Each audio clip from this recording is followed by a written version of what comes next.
आज हम लोग देख रहे हैं प्रकाश का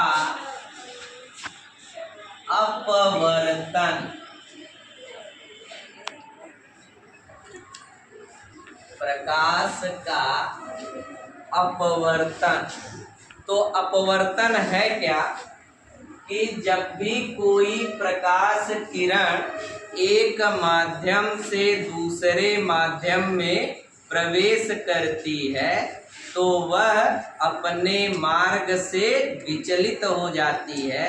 इसी परिघटना को हम प्रकाश का अपवर्तन कहते हैं। जैसे एक विरल माध्यम हो और एक सघन माध्यम।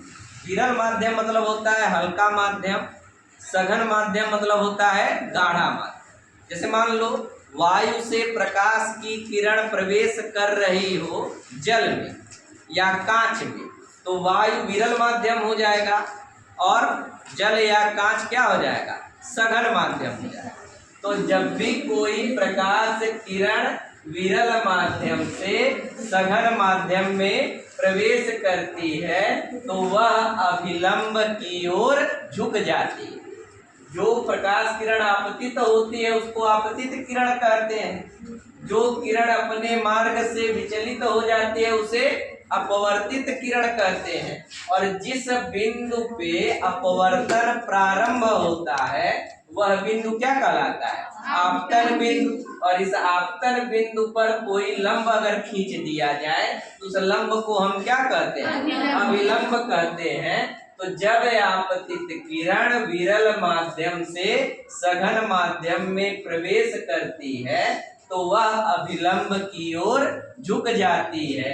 और जब कोई प्रकाश की किरण सघन माध्यम से विरल माध्यम में प्रवेश करती है तो अभिलंब से दूर जाती है। तो आपतित किरण और अभिलंब के बीच जो कोण बनता है उस कोण को हम क्या कहते हैं, आपतन कोण। इसको प्रदर्शित करते हैं हम स्मॉल आई से। और अपवर्तित किरण और अभिलंब के बीच जो कोण बनता है उसको हम क्या कहते हैं, अपवर्तन कोण। और इसको किससे प्रदर्शित करते हैं, स्मॉल आर से। तो अपवर्तन के भी दो नियम है। पहला नियम क्या कहता है कि आपतित किरण, अपवर्तित किरण और आपतन बिंदु पर अभिलंब तीनों एक ही तल में होते हैं।